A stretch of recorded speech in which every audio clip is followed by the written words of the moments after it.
I don't want to say.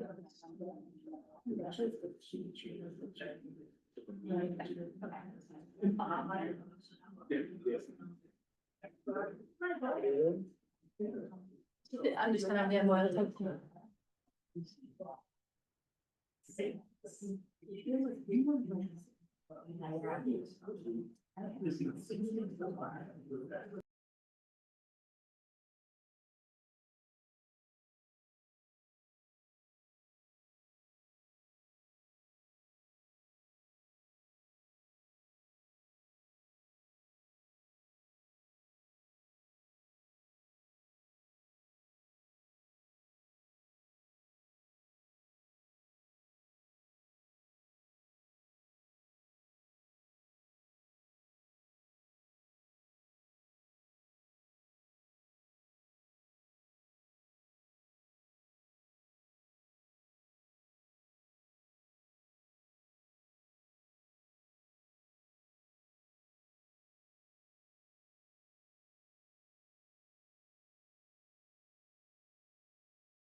Good evening, everyone.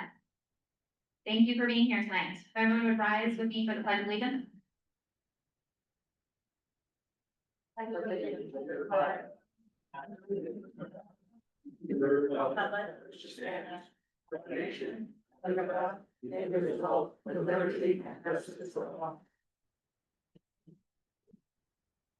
Good evening, thank you.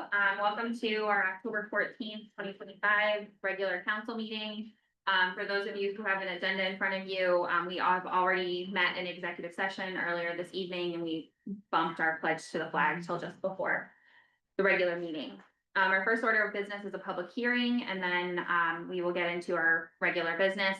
We have a public hearing tonight on a proposed amendment to our general assistance ordinance. And just to provide some context for this, this is a step that the town council takes annually to basically adopt changes from the state into our general assistance ordinances.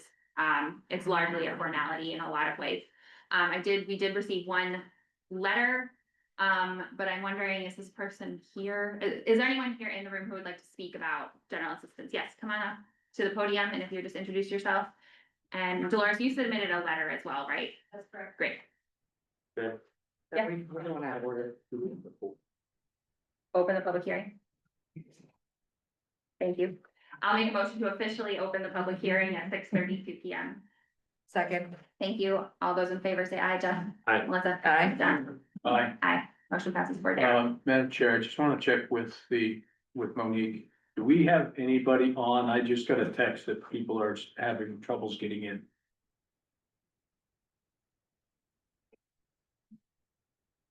I'm just. Yeah, one person on. Yeah, no, all right, good. We're good. Great. Go ahead, Dolores. If you just Okay. introduce yourself, thank you. Thank you, Dolores Leonard, to Old Fields Road. I did submit this letter this afternoon, and with your permission, I'll read it for the record. Talking to the microphone. Yes, sir. I'll read the letter for the record now. I should pick it up. It's not my usual jam. No. Okay. Dear Chair Cook and members of the South Berwick Town Council, I am writing in advance of the public hearing on South Berwick's General Assistance Program on October 14th. I appreciate the council's commitment to maintaining this vital safety net, and I urge you to carefully consider whether our current financial approach to general assistance is adequate to meet the growing needs of our community. As you know, general assistance is the last line of defense for residents who cannot afford rent, electricity, heating fuel, food, or medicine. With federal programs such as the Supplemental Nutrition Assistance Program, SNAP, Maine Care, and low-income energy assistance facing federal funding cuts and tighter eligibility requirements, more South Berwick residents are turning to general assistance and local nonprofits for urgent help. Meanwhile, inflation continues to drive up the cost of groceries, electricity, and home heating oil, creating a potential perfect storm of financial strain for low and moderate income households in our community. Requests for assistance with rent, food, and heating are on the rise. Our food pantry serves more households than last year, and families who fall just above the federal income thresholds for aid are increasingly relying on general assistance for short-term relief. These pressures will only increase as the new federal laws are enacted. Given the looming increases in general assistance-related expenses, the town's current general assistance budget of $38,000 will soon be insufficient to meet those needs. I also want to acknowledge the important role of town staff, especially Dawn Moreau, who administers general assistance. As demand rises and eligibility rules grow more complex, staff will be called on to do more often under stressful conditions. Ensuring that they have the necessary training and support to respond to requests for help with compassion and efficiency will be essential to maintaining fairness and dignity for those in need. I respectfully ask the council to work with town staff to convene a forum with representatives of relevant nonprofits to assess the adequacy of our general assistance fund and identify strategies to address the widening gap between the cost of living and the resources available to meet basic needs. These strategies could, for example, include those that strengthen local support systems, improve coordination with charitable organizations and the state, and prepare staff for the increased workload. Ensuring that our neighbors can stay warm, fed, and housed through the winter is a matter of compassion and community stability. I hope the council will lead with foresight and fairness as you consider how to keep our town's safety net strong. Thank you for your attention to this issue and for your continued service to our community. Thank you. Is there anyone else here tonight that would like to speak during the public hearing for the general assistance ordinance? One thing I'm speaking as an individual on the council.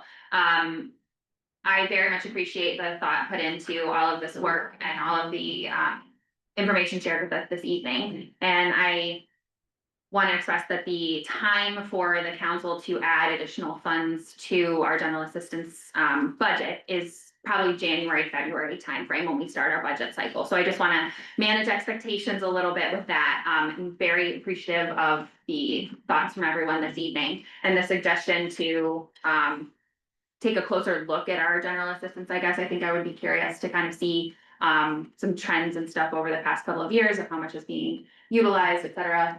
Might be helpful for us to have that information going into the budget cycle for next cycle. But Tim, please ahead. Madam Chair, we have it right here. Great, beautiful. Would you like us to share some information for the public? Sure, thank you. So, first off, if I may, made a cheat sheet for the council and I'll read some of this for the public. So what is general assistance and what it's not? General assistance is a payback program of last resort to assist residents with basic necessities. It's based on immediate need for the most necessary basic expenses, which include current shelter, fuel, and heat, electricity, food, medications, essential medical services, essential clothing. Basic phone costs and transportation costs are considered essential. What's not considered basic necessities are, phone bills unless it's required for medical assistance, car costs, cable TV, streaming services, cigarettes, alcohol, gifts, fines, cost of trips, entertainment, pet care, and payments on vehicle, furniture, education, and so forth. Before coming to GA is a last resort. We ask people to make sure that if they have exhausted and show us the proof they've exhausted all assistance, which they very well may have. So that's certainly the GA that we have. Dawn is very empathetic and caring with that, and she does a great job with it. I couldn't pick anybody better to have, Dawn do it. She goes above and beyond to help people and spends hours trying to assist them. And last but not least, as far as the GA piece, so we have a budget, and I wanna make sure that everybody understands, even though there's a budget within a state law stipulation, if someone comes to us with the needs for GA and we've exhausted the budget, we still have to pay that. So it doesn't matter whether we budget $1, $50,000, or $500,000. If the need shows up, then we have to fund it, whether we have money for it or not. So that's one of the issues that some of the bigger cities have now run into, like Bedford, and some of the other ones where last year we got a $300 payback on GA assistance, and Bedford got a little over 2 million because they've expended so much over their budget. So, you know, it is a last resort. One of the things we're looking at, and absolutely what you identified, talked about, one of the things that we need to make sure of, and I've been in contact with the council about this, we'll come into the next budget cycle, is, you know, taking care socially, making sure we have the right programs in place for the people. But not just that, making sure that we have a way that they can contact and get into those programs. And finding a way to help them if there's a need, it doesn't do you any good, and I had this conversation with the chair today, doesn't do any good to be on Medicare or Medicaid if you don't have transportation to go pick up your medication, or if you don't have transportation to go get food. So the council, I'm very respectful that it is their job to be the keepers of the people and the poor. It's in our code and charter, the very first part of it. And they do a great job with that through us. They've been very supportive of the GA programs and continue to be very supportive of assisting ideas and thoughts with our citizens to help them. And I agree as town manager with your statements, and again, we've talked about this, you and I, and council, is that in the future, these needs will only get greater, but the assistant town manager, finance director, she has some financial numbers that she can go over for you. I did pull the budget for the last few years, and the last year, our fiscal year, we helped $1,905. Worth of. That was what we helped with rent, or, you know, we send them to the food pantry or give them a bag of food. But for rent and phones or heat or electricity, it was only $1,900. The year before was just shy of $3,200. So we do have money in the budget. The need hasn't been that great as of yet. That may change, like you said, with the other programs changing. So we want to keep that in mind as well. Jen, thanks for clarification on that. So you said the last couple of years, 1,900, around 3,200, and but then our overall budget is the 38,000. So that means we have extra, basically. Correct. We've consistently been coming in under budget for. Yes, Okay, that's correct. thank you. Yep. Okay. Anyone else have any questions or anything they'd like to bring up? Yeah, go ahead, one at a time. Kathy Bousquet, for Great Works Drive, and my question is, hearing that the amount spent was actually lower than the previous year, I'm wondering how people that live in the town are able to receive the information of what it is that is available through the town and how to access the funds. Being a teacher for 25 years, I know many times families either aren't aware of what's available, or there is also some reluctance to come forward and ask. So I'm just wondering what we have, and it might be that it's a silly question, but I just don't have that information. I'm gonna be honest, I'm not sure how that looks. I don't know. And I think we could absolutely at a future time have an agenda item to kind of speak more about this if we need it. We can have Dawn come to a meeting, Yeah. but I think, There is some information on our website about it as well. You had to call Dawn, get an appointment. It's very discreet, it's all confidential. Even anything that comes through the finance office, the client is a number, we don't even know the name. It's kept very secret, to protect them, to not feel like they can't come to us for help. Thank you. so the biggest challenge, I think, for us today is not finding out, GA is the last place to come, right? By the time you get here, they're at what's in. So I think one of our bigger concerns going forward, and listening to other town managers in other towns, is getting the information out to them to understand how they can get to other social services, what they need, because by the time they get to us, we're the very end of the chain. We wanna get them in the system early so they can find the right places to get the help they need, not wait till they're at the very end. I think, Pat Robinson, yeah. I actually had the same question, yeah. Pat Robinson of Brattle Street. I'm just wondering is there any way that the town and maybe in conjunction with Subo Central with the food pantry and Keep South Berwick Warm, make some sort of poster to put around town to say, this is what's available? Do you know people who need this help but don't know about it? Or do you need help and this is how you get it? And just a nice poster or something that, just to get the information out, because people might be wandering around town or, I mean, maybe the people who need the help aren't gonna go to the Early Bird or Nature's Way, but they have friends, they know people. It's just a thought.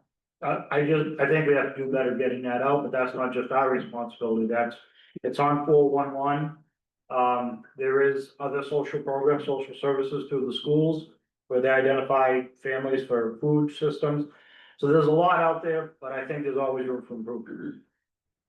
Absolutely, and I think just to your point about the poster, I mean, I'm sure if Subo Central wanted to organize and put together a poster, the town will absolutely coordinate and share whatever information is needed to include there for the GIPs. Like, and yeah, come on up, whoever would like to next. Yeah. Mike Lassell, 64 Paul Street. We support the food pantry. I work there often. And just to give you an idea what's going on, over the past 3 years, there would be 5 to 10 people that come in on a typical evening with 2 bags. And now there are 15 people come in with 3 and 4 bags.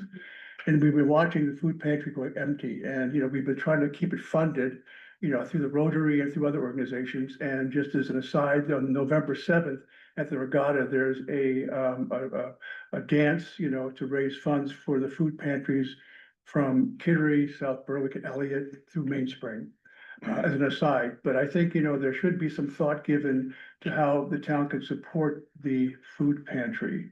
Either maybe paying electrical or sewer or something, or We you do do now. right now? Okay, We pay for this whole bill. okay, perfect. Let me supply the building.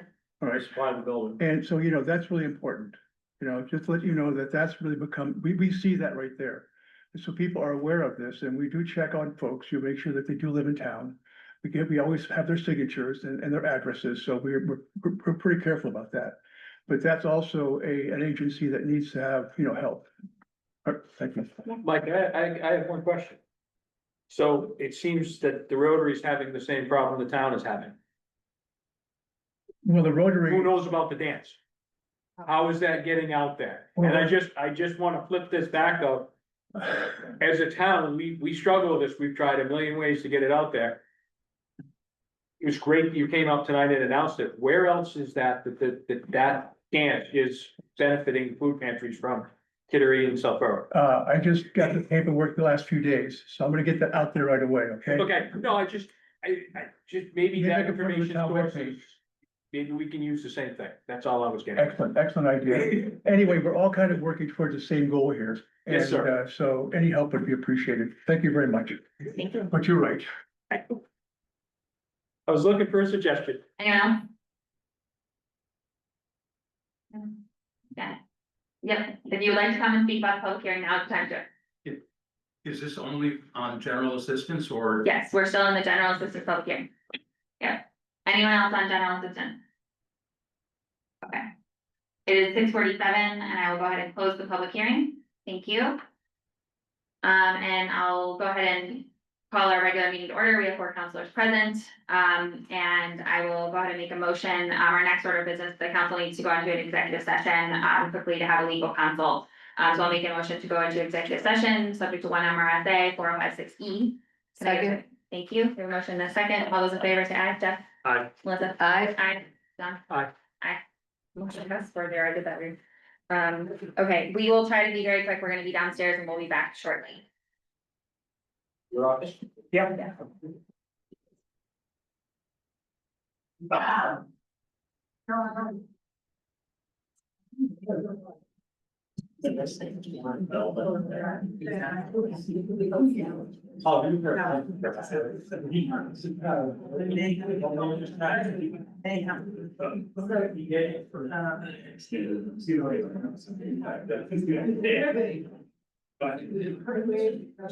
But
Discussion? Second. We have a motion and a second. All those in favor? Jeff? Aye. Melissa? Aye. John? Aye. Aye. Motion passes 4-0. We're out. Everyone, thank you so much for your patience and for waiting on us. We are back to our regularly scheduled programming. Moving on to our regular council business, first a minutes from the town council meeting of September 23rd, 2025. Does anyone have any edits? I know this is annoying, but we do have a couple of grammatical, edits. Where these are public documents, we just have to cross our Ts and dot our Is. Under reports and presentations, number 1, the second sentence. EPA Brownfields program is missing the second parentheses bracket. Third sentence, brownfields should be capitalized and sit should be site. And also in the last sentence, brownfields should be capitalized. Under unfinished business, number 3, I would suggest adding employee before handbook for content clarification. Under counselor comments, Chief Hamill's name is spelled incorrectly. There's only one now, and that's all. Thank you. Thank you, Melissa, for your attention to detail. All right, I'll go ahead and make a motion to adopt the town council meeting minutes from September 23rd, 2025 as amended. Second. Thank you. I have a motion and a second. All those in favor say aye. Jeff? Aye. Melissa? Aye. John? Aye. Aye. Motion passes 4-0.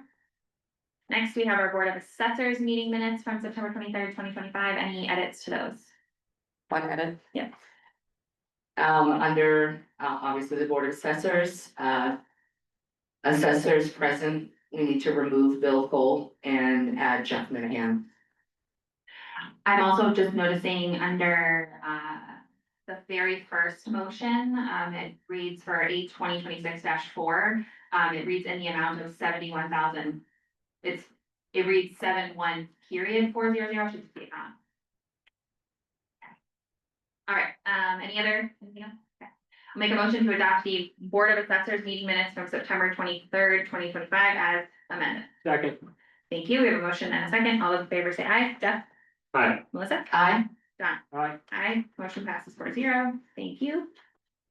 Up next, we have the treasurer's warrant. We have a big one. I will make a motion to sign the treasurer's warrant dated October 9th, 2025 in the amount of $1,828,088.33.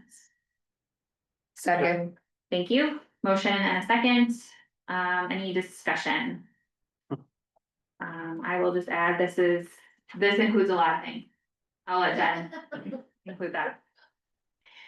In October, we have all of our loan payments that are due. We do that on purpose because we get the tax payments in September, so we schedule the ones to be paid in October.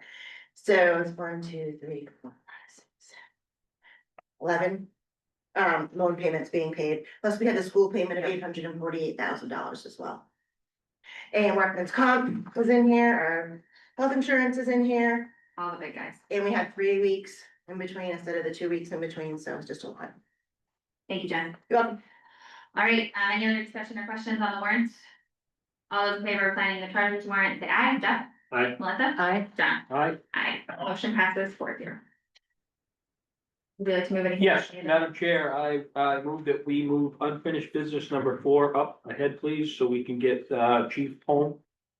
I'm sure he's been at it all day. Second. Sorry, you can take it, second. All those in favor, say aye. Jeff? Aye. Melissa? Aye. John? Aye. Aye, motion passes 4-0. All right, so we are now on unfinished business number 4, lease for the new ambulance purchase. Chief Hamill, welcome. And let us get to our appropriate pages, whoever gets it first, that's the number. We have a monstrous document today with hundreds of pages, so.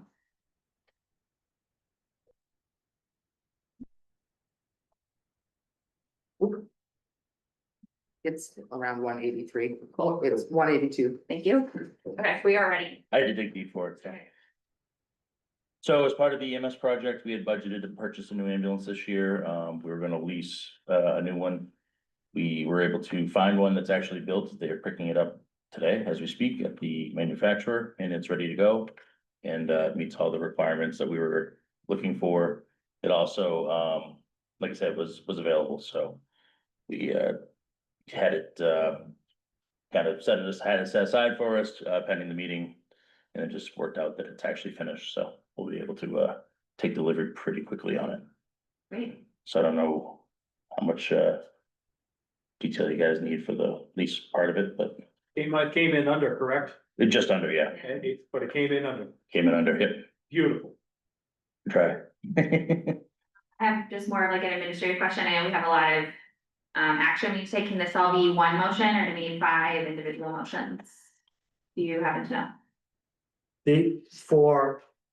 No, you can just, you gotta read it, But it then could be you can one. make one motion, you Great, just gotta okay. read it. Okay. Does anyone have any questions for Chief Hamel? Or anything? Madam Chair, a couple things. First off, we've been negotiating the contract with, York Ambulance to cancel the contract effective July 1st. They originally wanted an $80,000 buyout, then they wanted a $90,000 buyout. After continued negotiations and getting legal counsel involved, they've come to the agreement and we have signed the agreement that they have canceled or amended the contract in July 1st, 2026 at no cost with them. So that contract is now complete. Second is that I applaud the chief for doing the work to find this. Normal new ambulances from the day you order right now till the day they're delivered, it's taken about 3.5 years. So to find this one coming off the block, all done and not spoken for, it was good find. And if we don't take it, it'll be sold to somebody else. Great. Okay. Mhm. Call me out of order if I am. The new, the legal assistance in getting us out of your contract, was that the new legal or the previous legal? And I'm not sure if I can ask that question. No, it's fine, it was previous because we've been dealing with this since last October, November. So it was the current thing. All I needed was to get a reference to a verbiage in their contract, that's all it was. Any other questions on this topic from anybody? Okay. All right, I will go ahead and, I'll just read all the language for the motion. I'll make a motion that, I'll make a motion that a capital acquisition project consisting of the lease purchase of a Braun ambulance with associated accessories and attachments is hereby approved, and that the financing for the project is in the principal amount of $494,500 is awarded to Androscoggin Bank at an interest rate of 5.85%. And that the town manager and treasurer, town manager/treasurer and the chair of the town council are authorized to, each individually in the event the other is unavailable, execute a lease purchase agreement for the project and all other documents reasonably necessary to accomplish the purpose of this vote in its capacity as town manager, as the documents may require, and that the town council hereby affirms its determination that the term of the lease does not exceed 120% of the economic life of the project, and that said lease is hereby designated a quote, bank qualified tax exempt obligation of the town for the 2025 calendar year under the provisions of section 265B3 of the Internal Revenue Code of 1986 as amended. Second. Thank you. I have a motion and a second. Any discussion? Thank you as always for the good work, chief. We appreciate it. Thank you for the support. Just to be clear, the motion on the table is more or less for us to engage in a lease to acquire an ambulance. Any other discussion? All those in favor say aye. Jeff? Aye. Melissa? Aye. Don? Aye. Aye. Motion passes 4-0. Thank you, chief. Thank you very much. Thanks. All right, we'll get back to our regular agenda. So we are now at reports and presentations, which we don't have any this evening. Public comment. Is there anyone that would like to speak about anything not on the agenda? One at a time. Come on up. Pat Robinson, Rattle Street. I'm talking with my Keep South Berwick warm. I'm talking with my Keep South Berwick warm, program of Sobo Central. We are having the soup supper October 29th, from 5 to 7 at Spring Hill Restaurant. And many people might know this as the first Wednesday of the month, but there was a scheduling glitch So we had to change our date. Luckily, it was in time before we sent out the press, but it's October 29th, 5 to 7. And there's a sign up genius. I posted it on the bulletin. Anyone can reach out to me. And to make soups, cookies, help at the event, or just come and plan to spend some money, because I have a feeling after what I heard Dolores go through everything, there might be more of a need for fuel. Thank you. Thank you. Thank you, Pat. Scott?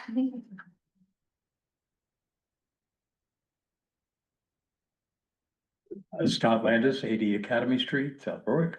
I just wanted to ask the council whether the council or town manager or any town staff that we're aware of have received any further information or updates about Central Maine Power's planned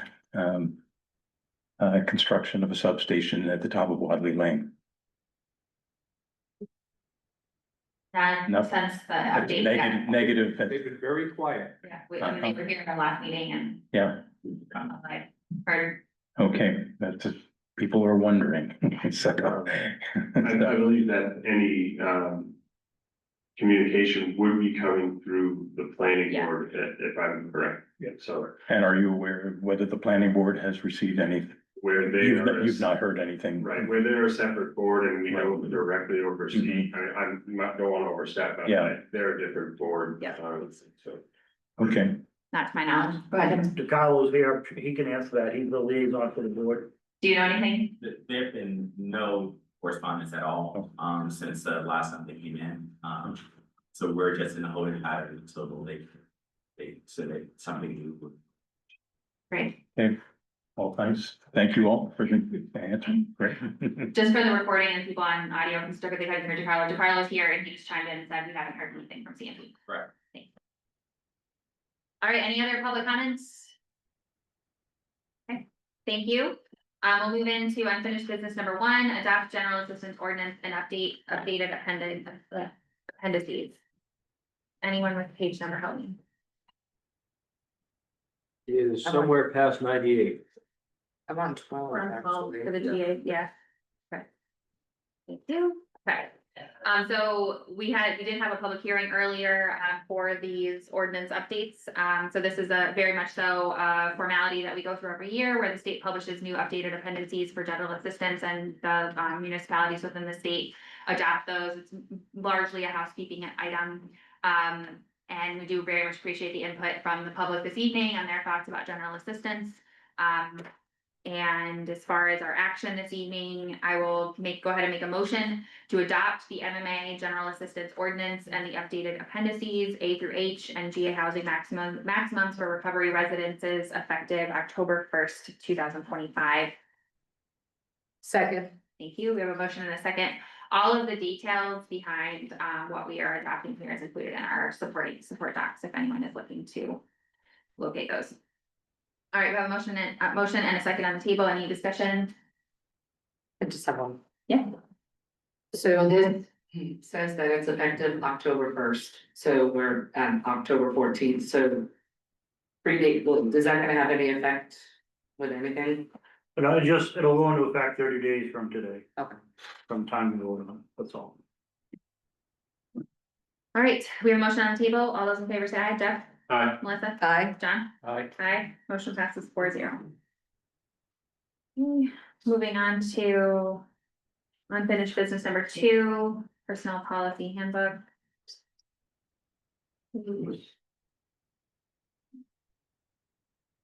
105. Thank you. All right, so, the personnel policy is something that, the manager and staff have been working on for a while now, and it's gotten to a point where, we're ready for, the council to schedule a workshop to go through that in detail and then to basically move forward with the additional changes. Anything you want to add, Tim? So this is a document that was, as I said in my memo to the council, drafted by the HR consultant. She did all the work. Then we have over probably 40 to 60 hours on this document. It was vetted numerous times. I referenced a few changes that we made. So the other part of that, then I went to the personnel, attorney, who also vetted it, made a bunch of changes, came back, was vetted again. So there's really not a whole lot to vet at this point. The option is, as I presented to you, you can move forward with the scheduled workshop, which you've got all the information in front of you. I'll be glad to answer any questions tonight if there's questions. Or you could, take a motion to, two motions below to change it and replace it, and know that it takes effect in 30 days. I don't wanna hold you up for, a public, scheduled workshop. It's gonna take 15 minutes, that's why we provided you documents ahead of time so you could read it. And, Yeah, we changed very minimal, other than he, she, they, those things, political verbiage. The only things we changed, we looked at numerous of the personnel policies, and they have 2 to 4 personal days people to use.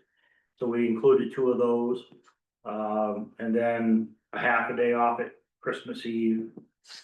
And then a 5th week vacation after that accumulated time, and that's in alignment with all the other personnel policies that we looked at. The towns are comparable sized. So that's kind of where it is. I'll be glad to answer any questions, see what your thoughts are.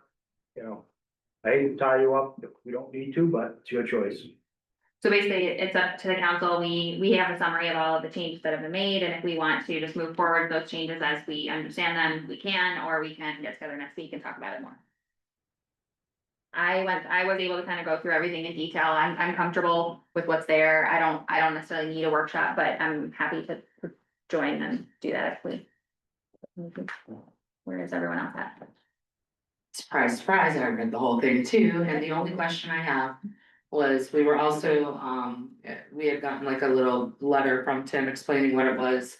And at the bottom it noted, the only thing that this didn't include was the earned paid leave section hadn't been updated because the HR was waiting for answers. So I didn't know if from the time that we were given these documents, if that has been updated. No, I'm sorry, go ahead. Well, and I was just gonna say, and if it has not, I don't need a workshop either, I'm comfortable, with reading the handbook. But I would suggest that we table it until We have that. the earned paid leave is updated and complete, so we don't have to go back and revise the document. So if I may, Mhm. so the purpose of taking it out of an ordinance into a policy is so that you can make those changes like Without a just public at a meeting, Oh, okay? So you don't have to go through the ordinance language of having a public hearing, waiting 30 days, have your second reading, or waiting 14 days. So the purpose is for that. The family paid leave is in discussion with legal in Augusta. We may not have that till sometime next late year, could be 2 years, don't know. So if you're gonna wait for that, the policy is gonna be held up for a long time. Okay. So, but the purpose behind taking it out of chapter 31 as town ordinance and a motion to adopt it as a personnel policy handbook is that once the paid family leave act is done, we can, just like we did tonight, we can just bring it to you and you can vote on it. You don't have to hold a public hearing. You don't have to do it. You just vote on it and amend the policy. It's yours. It's a policy. We can just change. It's an administrative policy. Okay. Any concern for you? John? No, I'm good. We pay professionals to do a job. They did the job, and I'm more than happy to make the motion to move forward. I don't need I don't need a workshop on HR. Yes. Right, okay. Thank you, everybody, for your input. So I'll go ahead and make a motion to repeal chapter 31 of the Town Code of Ordinances. Second. Thank you. We have a motion and a second on the table. And just for explanation, our personnel policy currently lives in an ordinance. What the action that was just taken was to essentially repeal a chapter of our ordinance, which is Tim explained, makes this much more flexible for us. It will allow us to be able to modify our employee handbook in an easier fashion, essentially going forward, instead of having to post public hearings and have multiple readings. So that's the motion that's on the table right now. Any other discussion? All those in favor of repealing chapter 3, say aye, I Jeff? just had a question. Oh, yeah, So to repeal an ordinance, we don't need a public hearing Nope. or anything? Nope, you can just vote to repeal it. Great. You do it to change it. So if you were gonna do a change within chapter 31, I would, you would do that, but we're not, you're just repealing it, so you're just getting rid of it. Instead, what you're gonna do is you're gonna have, so if you're replacing it with a new ordinance, you'd have to have a public hearing. But you're not, you're replacing it with a policy, because it's policy only, you don't have to hold a public hearing, you vote on it yourselves. Thank you. all right, we have a motion on the table to repeal chapter 31. All those in favor say aye, Jeff? Aye. Melissa? Aye. Don? Aye, motion passes 4-0. And then I will make a second motion to adopt the Town of Southburg Personnel Policy Handbook as presented in our support docs. Second. Thank you. Any discussion? All those in favor say aye, Jeff? Aye. Melissa? Aye. Don? Aye. Aye, motion passes 4-0. Thank you very much, that's been a huge project on Yeah. on my list since I got it, it was one of the ones you originally gave me when you hired me. I know, do we need to celebrate more right now? Yeah, we should, it's taken 4 years, but then I wanna thank, certainly Jen, and I wanna, Betsy and Matt Terasavage, who worked hard with us to get that through, it's been a huge change, but we are now currently all up to date, and with the exception of the family leave and stuff. Great, all right, unfinished business number 3, update on downtown revitalization advisory committee. I think the Carlos going to come on up.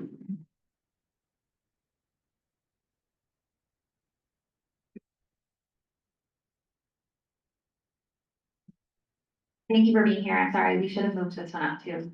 It's okay, I have many items tonight, so this is just the first one. I gave information, so I'm gonna ask Monique, if you can scroll down.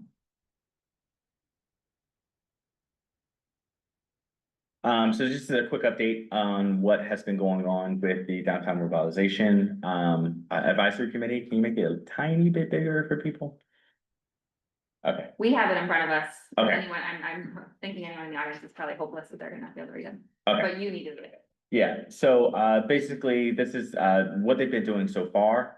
So you can see after this, basically dated information of this is exactly what they did at this meeting. I also included in here the actual spreadsheet too of where they are on meeting the goals of the Downtown Revitalization Committee, as well as their comments and what they're currently doing. And so you can see in June, we gave general information on the Downtown Revitalization Plan, and they looked over and prioritized the action items. There's a list of items that had to be done within 1 and 6 months and between 6 months and a year. However, those things had dependencies on each other. So there were certain things that you had to do, even though it said you need to start at 6 months, you had to start it beforehand in order to do it at all. In July, they basically went over our facade grant program and looked over our current information that we've been sending out to business owners. And they wanted to review that and actually offer basically some updates to it to see if we could adopt that and send that out. And obviously, that's not something that you all as a council usually see, the advertising that we do for the facade program. So they've done that. And that's actually one of the action items on the downtown revitalization plan. So they've been doing that pretty well. One outstanding item for that is a poster that they're currently working on. And then we'll probably get that up within the next month. And then the streetscape design discussion is also, it's a necessity within the first year. As you all may know, our road standards within our current zoning ordinance are non-existent. They do not exist. We have road standards within our subdivision ordinance, but not in our regular zoning ordinance. In certain situations, we reference those standards, but not in all. And so we started a discussion on streetscape design. First, I had to explain what streetscape design was and go through a whole information campaign with them of going, this is what it means, what streetscape design actually means. Let's bring up examples of just regular streets that you like, and then we can break those down into designs that you like and you don't like, and to understand that this would only apply to new streets being made. And so to keep that in mind, if that's what happens with streetscape designs. Additional to streetscape designs is that you can, with existing roads, you can, they can be aspirational, and you can get your Department of Public Works and your council to put funds into improving those roads, but it's not gonna be a necessity, especially on private roads, to put up to this new streetscape design. That's not how land use works. It only works on the additional things. And so we had that deep discussion in July and started going through what's called Place Code, which is like a library of standards that you can look at. And so they started that discussion, and then initial discussion on the Parks Master Plan, which is in your downtown revitalization plan to do. And because we've been all over the place, what initially came out of that is basically they needed to understand more about design itself and physical design itself. And so in August, they finished up the facade grant letter advertising grant program review for staff approval and advertising. And once we gone through the streetscape introduction, why it's important, what types of decisions, they started on what's called a brand campaign, but really is a design, help with design. And that's for two reasons. One, we had a wayfinding study that was going to start, but the second reason is that you have an intersection project that is currently in phase 2. In phase 3, the state will ask us directly, what is the style of lighting that you want? And we have to have an answer at that point. And so in order for that to happen, we have to predate, go back and look at the design of what that means to have a design of the town and what have you. And in using that, you know, they brought up some options that they can give also to the wayfinding study. And so that's what they've been doing. They use 99 Designs because it's extremely cheap to do. What you can do is you can put in ideas, and then like 200 designers will go into a competition to try to win basically what design that you want. And the purpose of that is not to use design, but for them to understand what they like and what they do not like and what's appropriate for the town, so they can give you all actual basically requests on, you know, we would like this to be the design of this, the lights, or the design of the wayfinding, et cetera, et cetera. But in order to talk about that in any type of intelligent way, they needed to actually have the background education on, you know, this is actually what we're deciding on. And this is the difference between, for example, serif and sans serif topography, you know, like it's those type of things, right? So, in going into that competition, they chose 2 of the finalists, but in general, it's been timeless but modern, and sent that actually to the wayfinding people, so we could start the wayfinding study. And then, and a deeper discussion on Maine's Place Code and the streetscape standards, which is still, Place Code is not simple.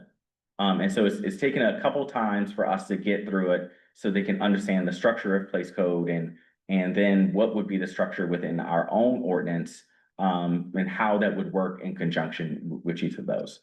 And so that's what they've been doing. And then October 1st, Wright Pierce kicks off the wayfinding study. And they requested from the group a couple things, confirmation of the points of interest, which they will be doing very shortly later this month.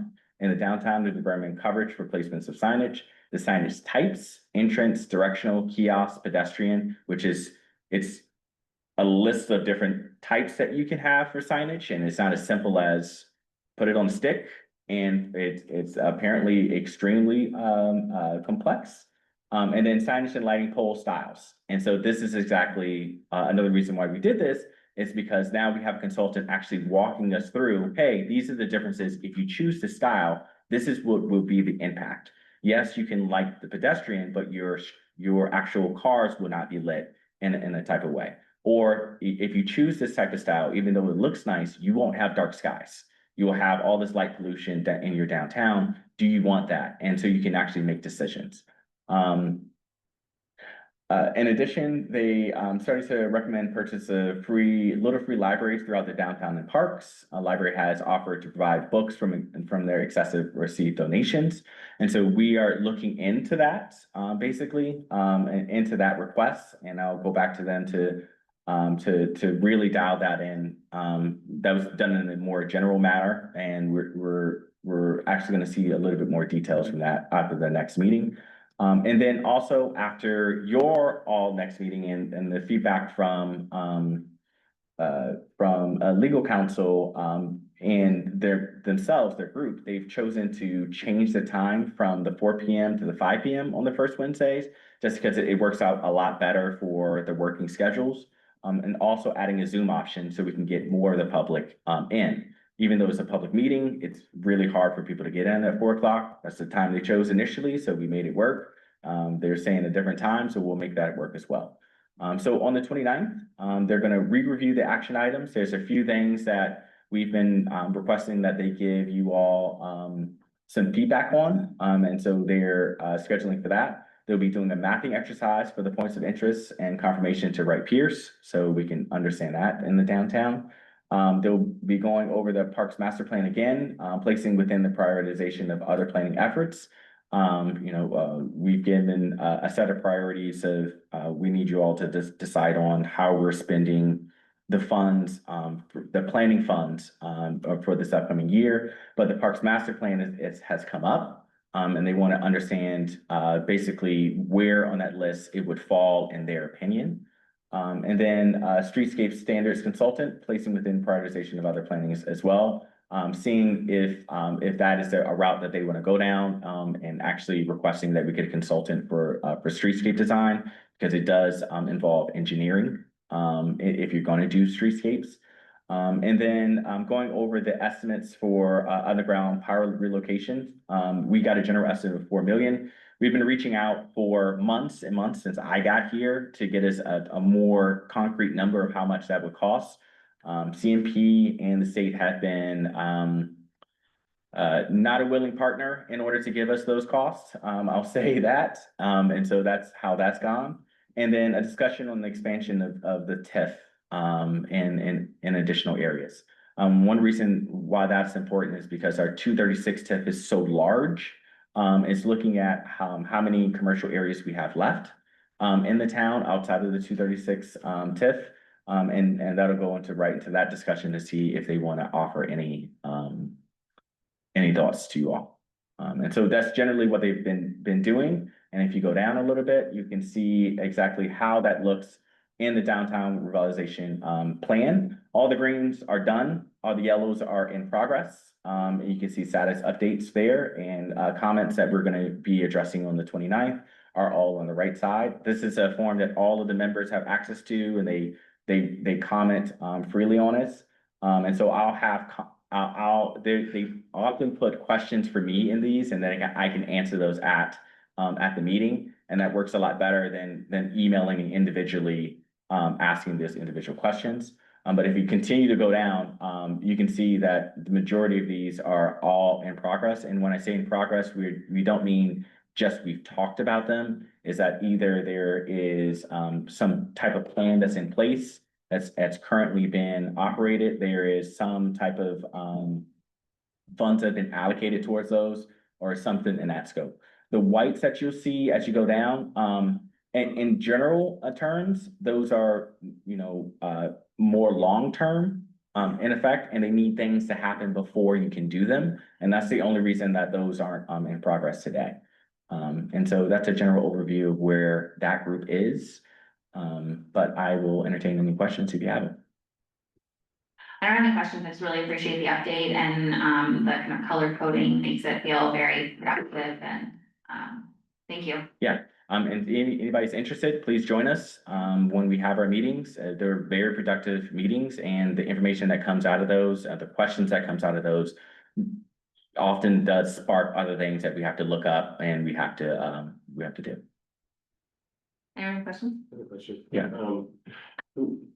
What is the timeline for this group?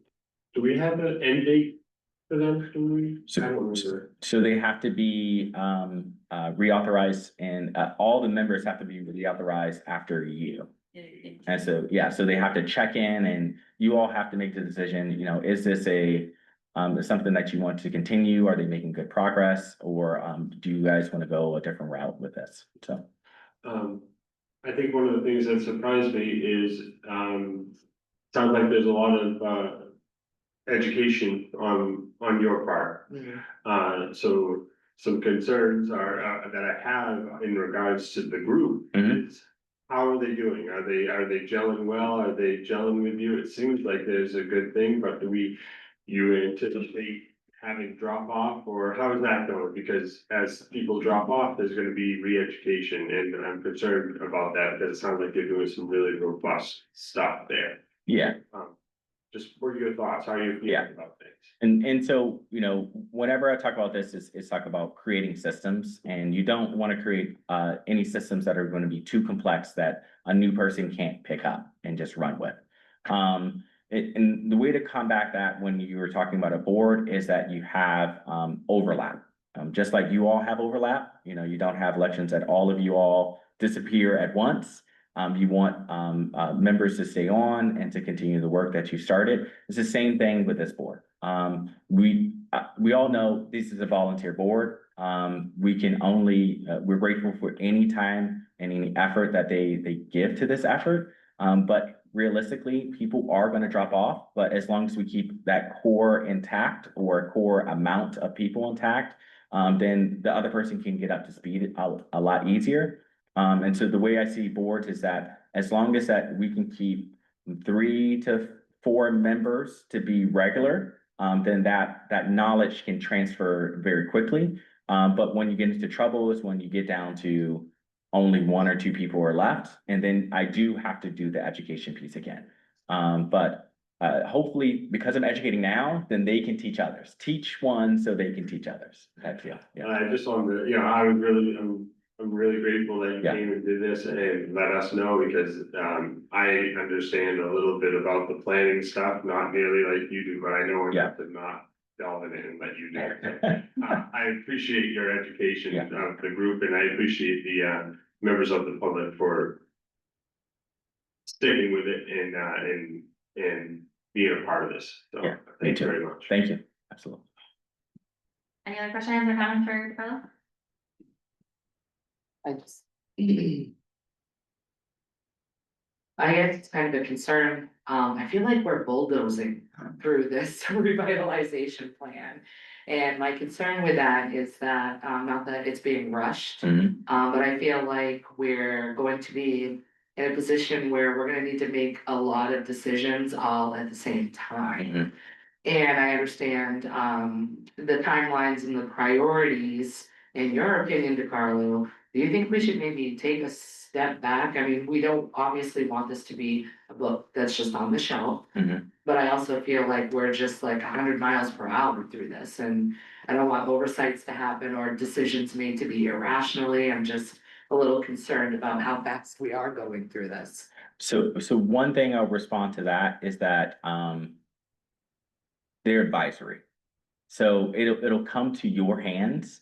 And if you feel that you are being put in a position where you will have to make a decision and you're uncomfortable with making the decision of that speed, it's totally okay to say, we're gonna slow down and we'll make a decision on this one thing. And then after we're done that, we'll go to the next. There are some things that are in a schedule that we don't have complete control over, like the intersection project. And so, you know, I've had to, push them along in some type of education until they're ready to make a decision. Because where we don't want to be is where a decision is being made for us. And so this is a part of them getting up to speed, but once they get up to speed and we get to the point of you all making decisions, if you feel that you need to take your time, please take your time. I've said that a billion times. You're not hurting my feelings. It's really what you all think is important to do at that moment and what's gonna be the best bang for your buck. Thank you. Yeah. Thank you so much, DeCarlo, for the update. Great update. Appreciate it. Thank you. All right, moving on to, we're done with unfinished business, new business, number one, Spirit of America Award. So the York County Commissioners have chosen Sobo Central as the Spirit of America Award recipient for 2025. And this ceremony will take place Wednesday, November 19th at 3 p.m. at the York County Government Building in Alfred.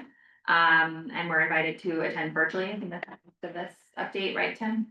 And just a question, because we go through a process to nominate a Spirit of America Award recipient for South Berwick, so then that happens at various levels in the state as well? Correct. Great. And so the 16 counties, they all pick one, and then that's sent to the state legislature will pick one. And that's who, so each one, so like, we'll get a county, Sobo Central gonna get the county award, as well as the town award, and they stand a chance of getting the state award. Great, thank you. Anyone have questions or anything on that? Okay.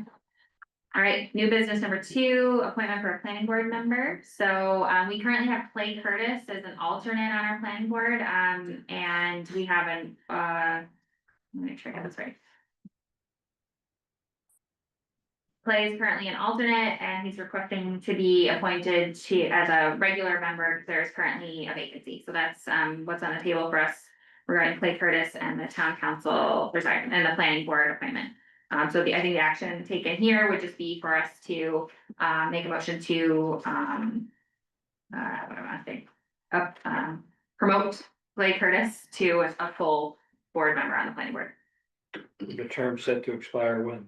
Thank you. With a term set to expire. I couldn't find that on the website Yeah, I'm not either. sure actually.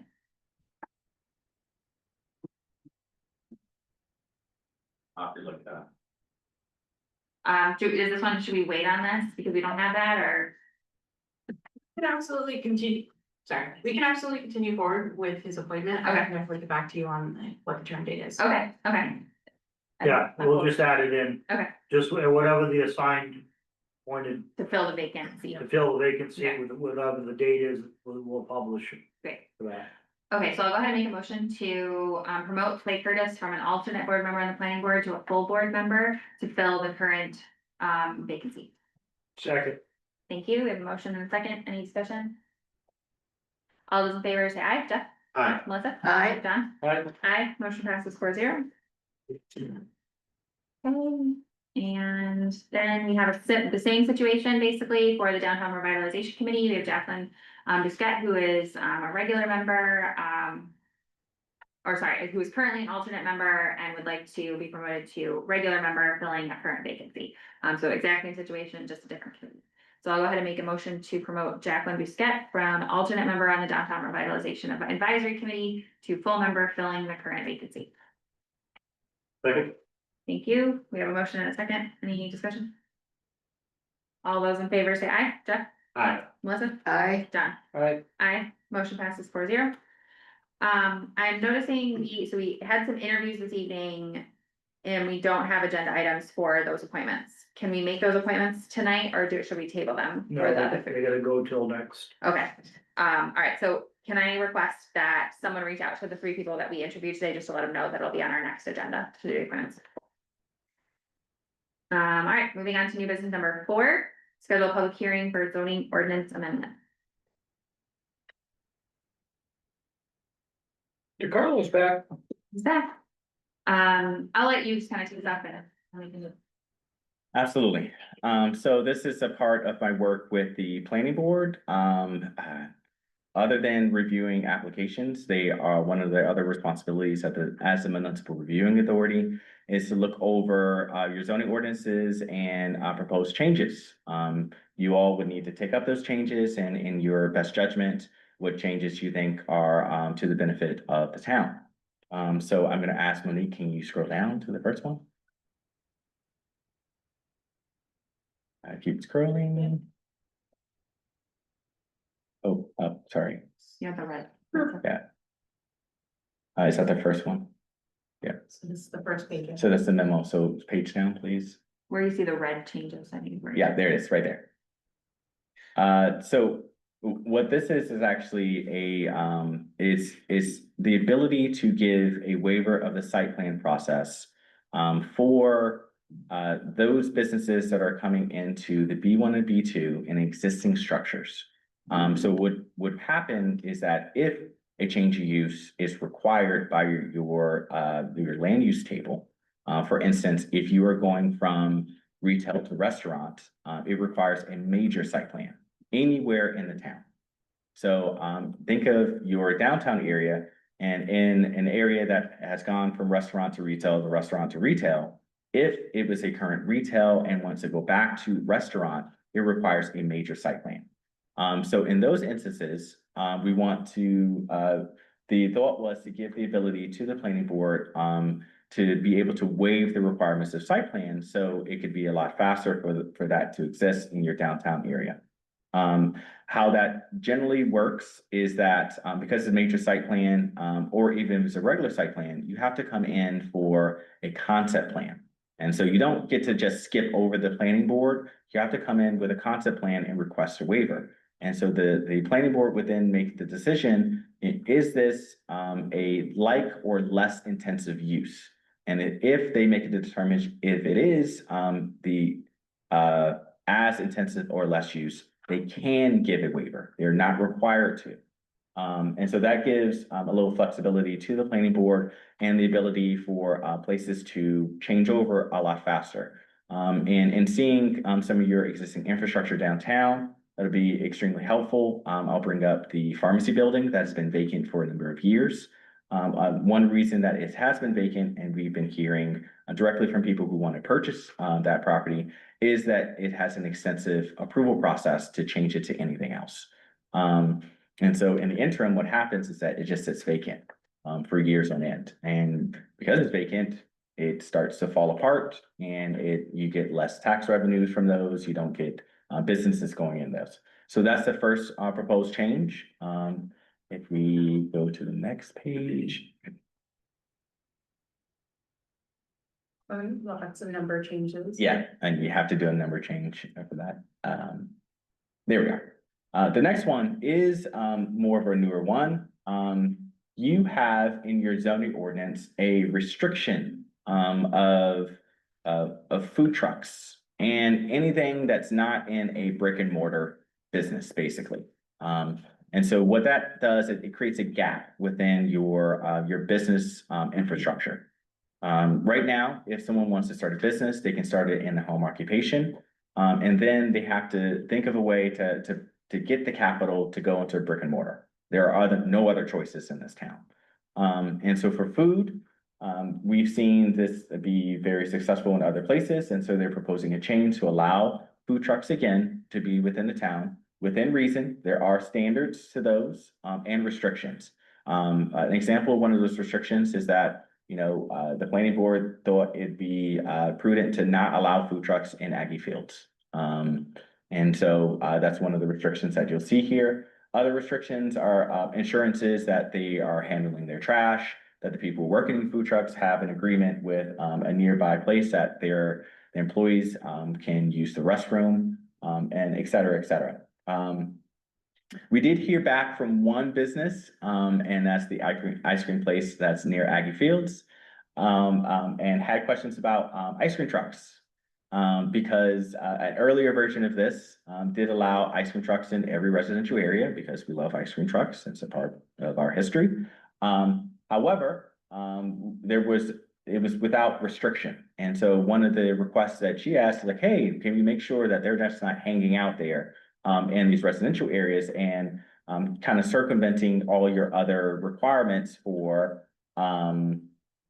food trucks. And so we added in transitory ice cream vendors shall not remain at any one location for more than 1 hour. And with that, everyone seems to be pretty okay with it. Other questions that come up is that how does our businesses think about this? How does our restaurants feel about this? And I visited those restaurants, and in general, they say that the variety, when you have restaurants, other restaurants being close by and other food choices, brings people to the area. Unless your name is Fogarty's, people are not traveling from way out of town to come and see you. Fogarty's has a completely different problem. And their issue, when I talk to them, because I also talk to them, it's like, do you need more parking spaces, how are you doing on parking? And they said, oh God, no, please no. If we have more parking spaces, more people are coming in and we're at capacity.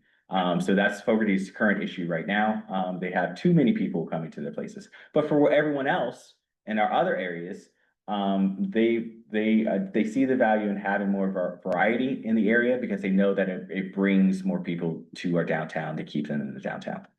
And so that's the next one. Next question. Sure, absolutely. How does this impact, the definition of, like, the state definition of the word food and the right to food law and things like that? Does that impact, and are we getting into weeds that we don't want?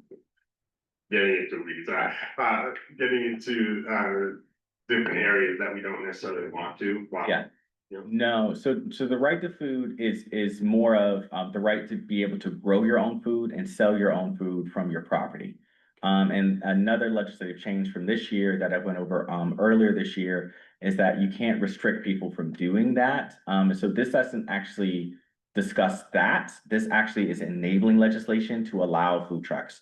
And so if anything, this is if there's ever a question, this is putting us more in line to allow those different options than being overly restrictive or more restrictive to those. Yeah. Thank you. Yeah. But I definitely get the question, because it's like food, I had to check all my definitions and everything too, yeah. Yeah. Okay, so next page, please. This one was a big one, off-street parking and loading. The state has changed requirements for parking spaces for residential within your growth area. We no longer are able to request more than one parking space if they're in a growth area. What that does is alters the incentives for businesses in your growth area. Because if you can only require one parking space for a residential area, then there's more of incentive to build more residential and not build commercial, especially if you have more requirements for parking spaces for commercial areas. So this one does a number of things. One, it puts us more back in line with the state standards. We already are preempted. And so if we ever try to require more people to have more than one parking space in the residential area, we'd be preempted by state law. We couldn't do that.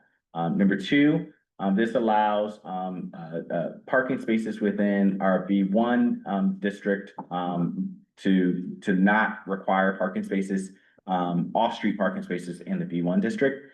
And so that allows more flexibility. And if you look in the parking chart itself, you can see that all the businesses that we have downtown do not meet our current parking requirements. And so that's been one restriction that has kept businesses from your downtown, is that they never will meet the parking requirements, and they always have to ask for a waiver. It's spatially, you cannot meet those. And then number three, it says in the downtown, it alters just slightly how you do openings. And what that does, it promotes walkability.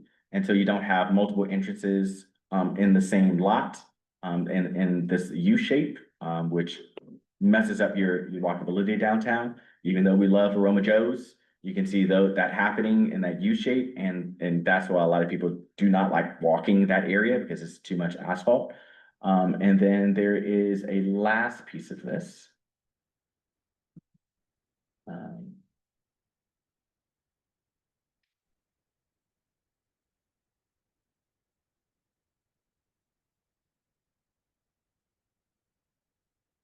Yeah, and so this is in the growth area. It's making sure that those parking areas will be screened except for driveways. So it's making sure that if you are, so sorry, not in growth areas, but if you have a parking area, that will remain screened. And so I think that is the last one. Oh, and drive-throughs. Yes, sorry. The last one for this for parking is that it now makes that you cannot make new drive-throughs in the core of your downtown. The existing drive-throughs, they become existing nonconformities. You can keep them in perpetuity. Yes. If Aroma Joe's want to change out with another drive-through, that's fine. but it's saying that you cannot take another piece of property and make a new drive-through. Because we know what that does to our downtown and our traffic. And so that is the sum of those changes, and I'm just waiting for the last one. And finally, the last proposed change is for wetlands. When I came in, everyone said you have wetlands are protected, wetlands are protected. I'm a person who looks at the words, just like Melissa. I read it all, and I said, no, your wetlands are not protected. And so what this does is just gives basic protections to the wetlands themselves, except for access and other situations where you need to access the upland areas.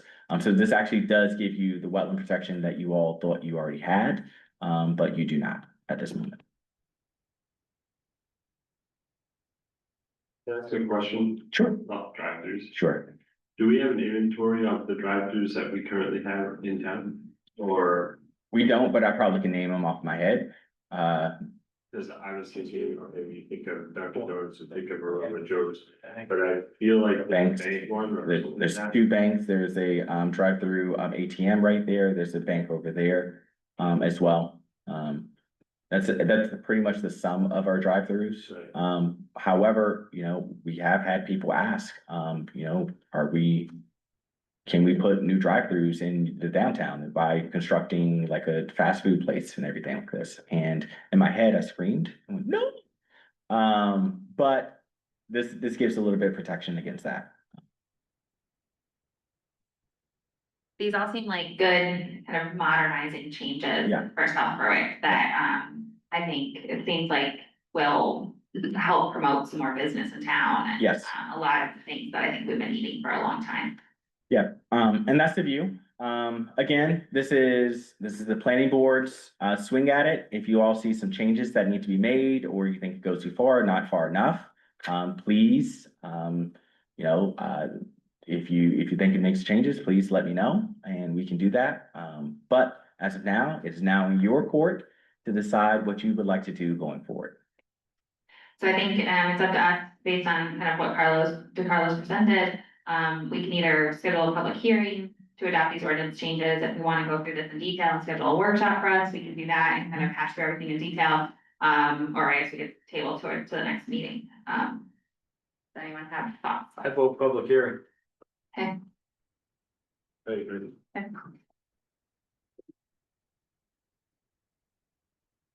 The planning board already had a public hearing on these, Correct. Yes. so we Yes. would be having another public hearing. Yes, yeah, so, We have. yeah. In order for us to make it ordinance changes, we have to have public hearing and multiple readings, but but I think the question for us is, do we need to have a workshop on it or not, is more of the question. We for sure have to have a public hearing.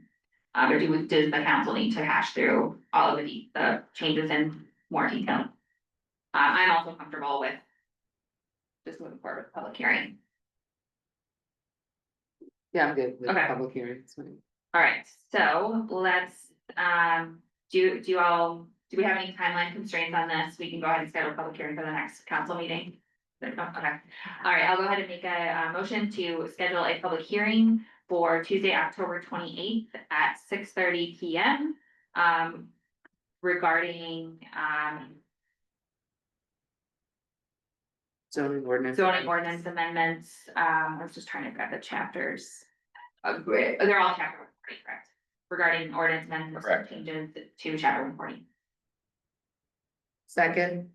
Thank you. We have a motion in a second, and I'll just add that that'll be held here at Town Hall, third floor. I was gonna say point of order. Yeah. Town where. So Monique, I'm revising the motion to just add Town Hall to location. Any other discussion or questions? All those in favor of the public hearing on October 28th, say aye. Jeff? Aye. Melissa? Aye. Don? Aye. Aye. Motion passes 4-0. Thank you so much, DeCarlo. Absolutely. All right, moving on to number 5, historic district ordinance change. So at our last meeting, ahead of our last meeting, or a couple of meetings ago, I can't remember, we did hold a public hearing on this similar story to kind of other things we've discussed this evening. Anytime ordinance changes are made. There's a number of steps that we have to go through. So we already have the public hearing, and so now we're at the point to basically approve the ordinance change and adopt it. And the only change being made to the historic district ordinance is to add composite material as a list of allowable materials. And so the action for us tonight, I think, is basically for us to adopt the amendment to chapter 84, inserting the word composite material. Okay. And I will go ahead and make a motion to adopt the amendment to chapter 84 of our historic district ordinance, inserting the word composite material as an allowable material.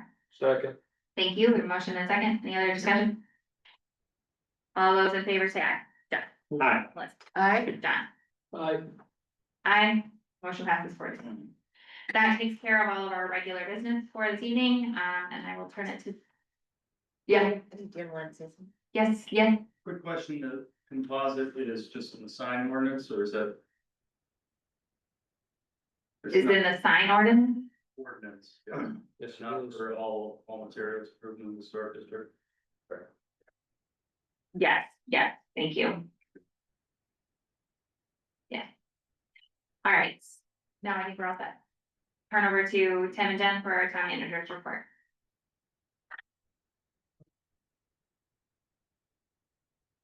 Thank you. For the highway department they winterized all the irrigation for the ball fields and, the monument for the water. They sealed the basketball court for the ice rink. Repaved to make smooth utility cuts around town that had sunk. And doing roadside mowing, tree trimming on Pius Lane and Oldfield Road. Finished building over the compactors. We built a new lean-to kind of over the compactors. And then we're gonna have tin put on two sides on the roof, so that's protect them from the weather and the workers. Police department's had 4 arrests, 7 accidents, and 280 traffic stops. Fire department had 20 calls in the last 2 weeks, 363 year to date. Last week was National Fire Prevention Week. This year's theme was charge into safety, highlighting the potential hazards of lithium-ion batteries that surround us in everyday life. Firefighters visited the schools and daycares and also hosted the elementary school students at the fire station throughout the week. This week, the fire prevention team will wrap up with visits to Grey Work School and the Seacoast Christian School. Code enforcement has had 12 building permits, 4 plumbing permits, 3 certificates of occupancy, 51 inspections, and 3 violations. Planning and economic development. DeCarlo reports the federal government has closed the CDFI fund. This fund in office backstops many local affordable housing projects. Staff is currently reviewing the impact on local funding sources and potential project pipelines. DeCarlo is leaving tonight for Leadership, Maine from Wednesday to Friday, up in Bangor and down east area, and they'll be taking a bus tour of some new manufacturing down east and funding pathways to local businesses. And October 25th is a block party, is a week and a half away. Then transfer station, things going along, been a couple mix-ups with Lynn picking up the dumpsters, but we'll get that straightened out. It's just a learning curve. At the library for October, it's Read Till You Bleed book challenge, and they've had 56 people sign up for that. Author visit, a beginning guide to cemetery sleuthing, scavenger hunt and workbook by Erin Moulton. That will be on Thursday, the 16th. Teen movie and journaling program will be on October 21st. The film is Coraline.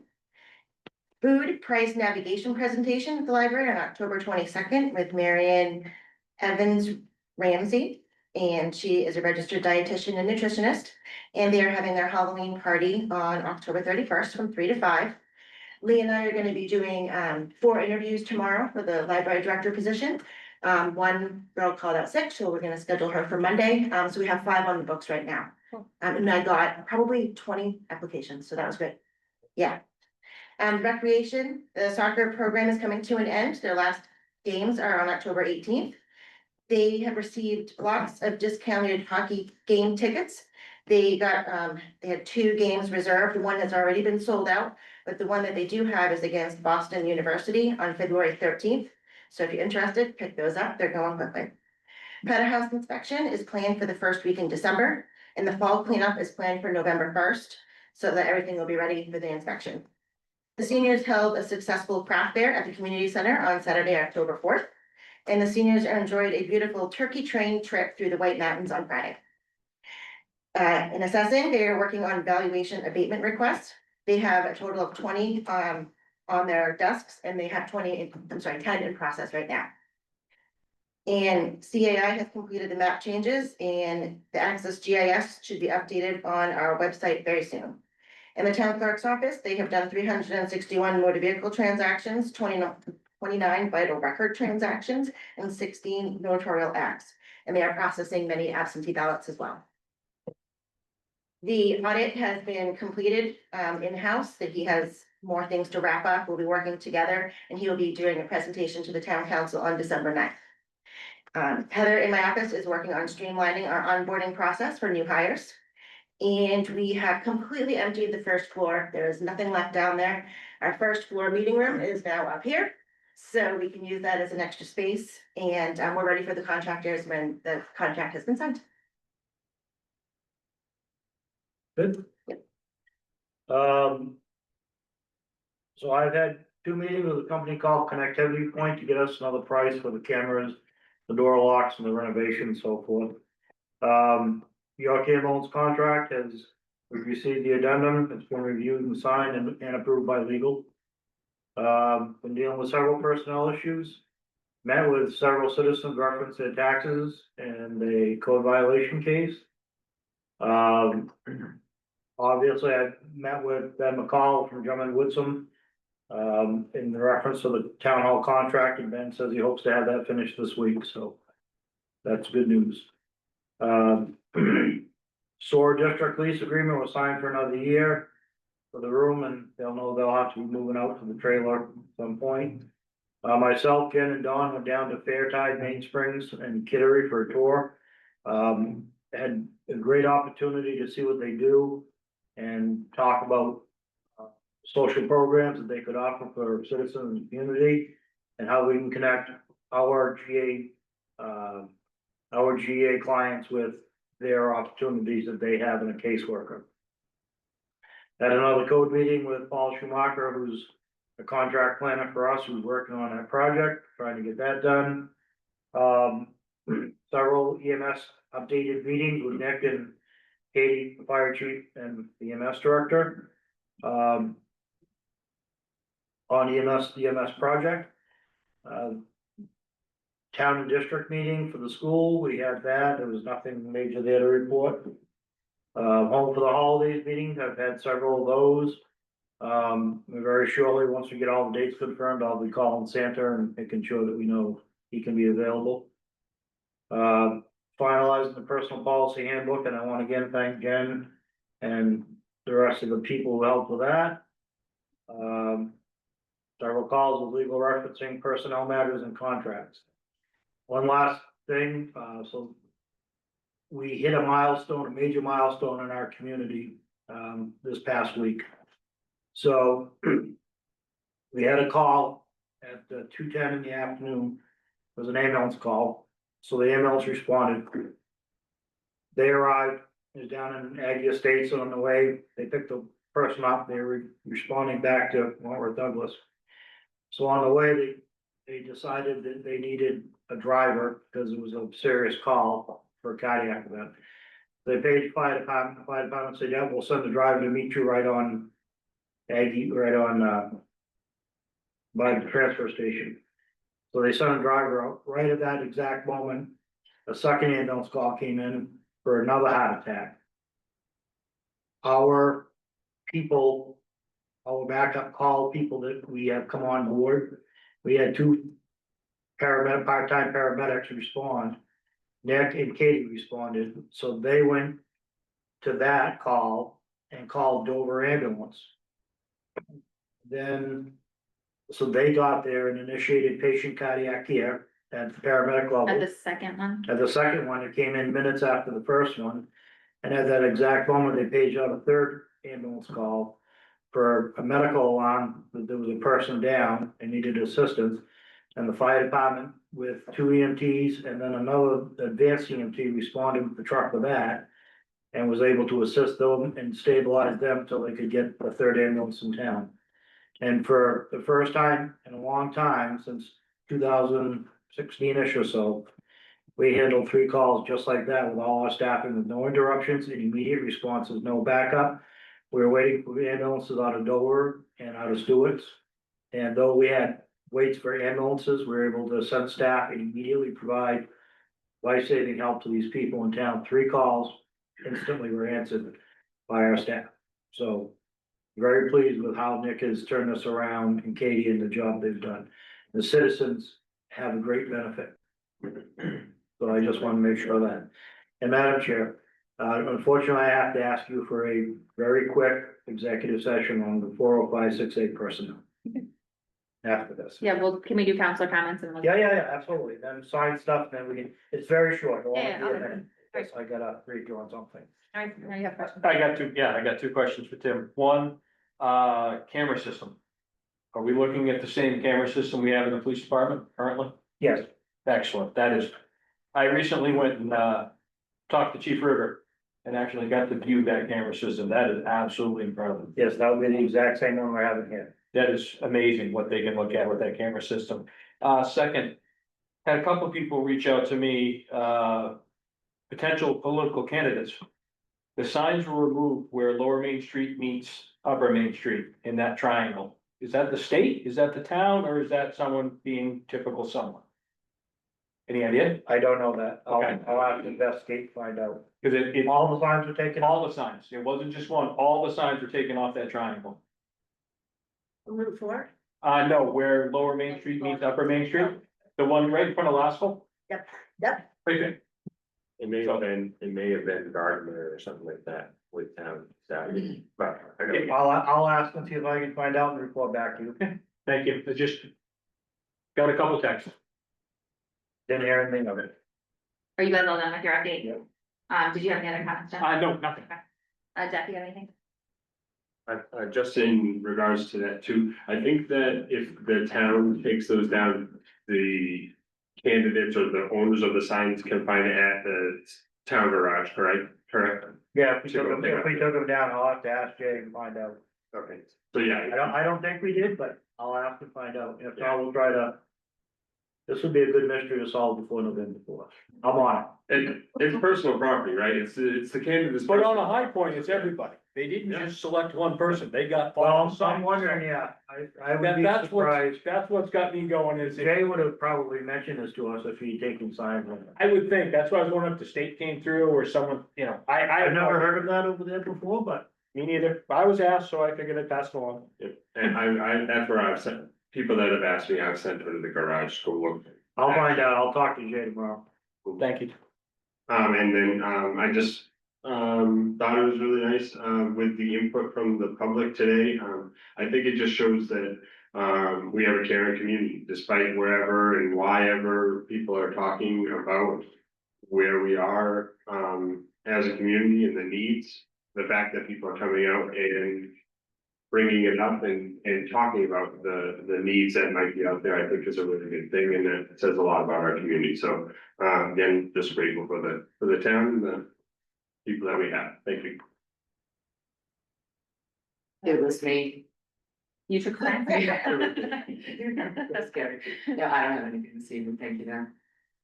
The only thing I have is that, 2 weeks ago today, I think I participated in, I'm trying to find the name of this committee. It's an active transportation plan steering committee that's, made up of myself, DeCarlo, several other people, on town staff and within the community. And I'll be honest, I kind of attended it, not totally having my head wrapped around what we were gonna be talking about, but basically, the gist is, just kind of trying to look at our community and how we can make, biking and, like, active transportation more accessible for people. So how can we make the town a little bit more connected via using sidewalks or bike paths or things like that?